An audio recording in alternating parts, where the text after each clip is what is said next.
আরে আমার বাপের জমি আমি বেচমু, তা দালাল পাইন মারতে যামু কে? দালাল কি আমার আছে তেমন না, এসব জমি তো ভালোই, ভিড়ে গেলা বাড়ি ঘর। আমার একটা জমি লাগবে বাড়ি করার লাগে, বুঝলেন ভাই? ওইটাই লও দেখাই জমি আমাদের না আছে। জমি দরকার, খুব দরকার। এইসব জমি তো ভালো। কোন দাম না জমি? এই যে ভাই জমি তুমি দেখছো? দেখলাম তো ভাই, জমি তো ভালো জমি।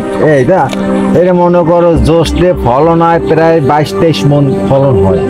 আর ভালো দেখা যায়। ভালো চেহারা দেখে না, আর ফলন এত ভালো হয় আর এত সরস জমি। মনে করে আশেপাশে যত চাষিরা আছে সবাই আমার জমিতে মনে করো ধান হইলে আমার জমির মনে করো প্রশংসা করে। আচ্ছা, তা এই তো জায়গা তো দেখলাম। হ্যাঁ দেখলাম, জায়গা তো কোনো দিক দিয়ে খারাপ না। না। এই দেখুন রাস্তা, কিন্তু এখান থেকে একটু বাইরে গেলে হাই রোড, সামনে তো পাকা রাস্তা। পাকা রাস্তা। এই রোডের লগে কিন্তু সরস জমি।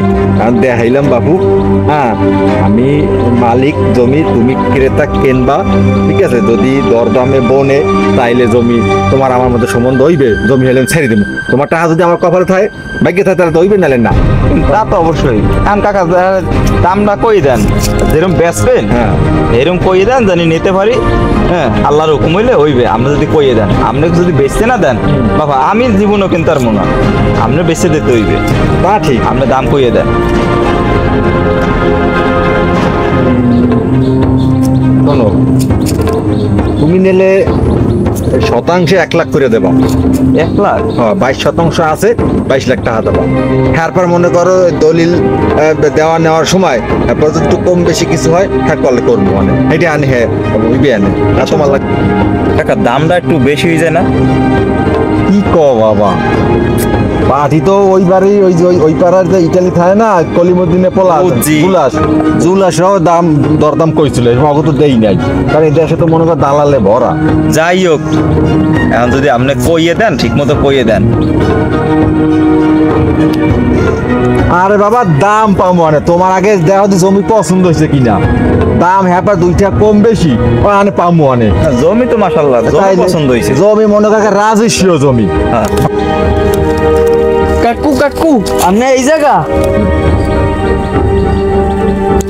আব্বা আপনাদের পাঠাচ্ছিল, ভালো একটা পার্টি আছে।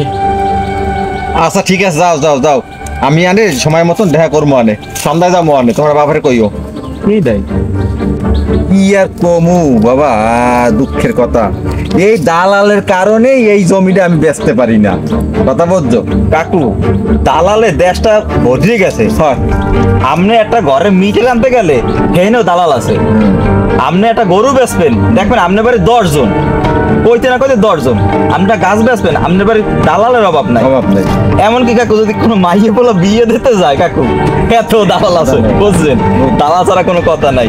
এই দালাল এই দেশটা জর্জরিত হয়ে হ্যাঁ, গেছে, ঠিক বুঝছেন? কইছো, হ্যাঁ। আমি জমি কিনবো, এই দালাল লেগে আমি জমি কিনতে পারি না, বুঝছেন? আমার কিনে দেবে 10% জমি কিনে দেবে, আমার একটা 50,000 আমার পকেটের টাকা দিয়ে জমি কিনবো। আমি হ্যাঁ দালাল ধরে কিনতে হইবে। চিন্তা করিয়া দেখো, এরা কত বড় মানে এখন শেড লিটার হয়ে গেছে। না, দালাল দিয়ে কিছু করবো না, আমি এই জন্য দালালের তো পাইন মারি ঘুষ না। দিয়ে কোনো কাম করবো। আরে আমার বাপের জমি আমি বেচমু, তা দালাল পাইন মারতে যামু কে? দালাল কি আমার দা আমি আমিও কাকু দালাল ধরে কিছু কেনা বেচা করবো না, আর জমিও দালাল ধরে কিনবো না। এখন একটা কাম করেন, বাড়ি লন, আমার কথা ভাল লাগছে, দুইজনে এনে ওইবে এনে জমির ব্যাপারে ওইবে এনে জমি পছন্দ হয়েছে মাশাল্লাহ। হ্যাঁ, টাকা পয়সার ব্যাপারে লন, অত বাঁচবে না। আপনার জমি পছন্দ হয়েছে, টাকা পয়সাতে বাঁচবে না।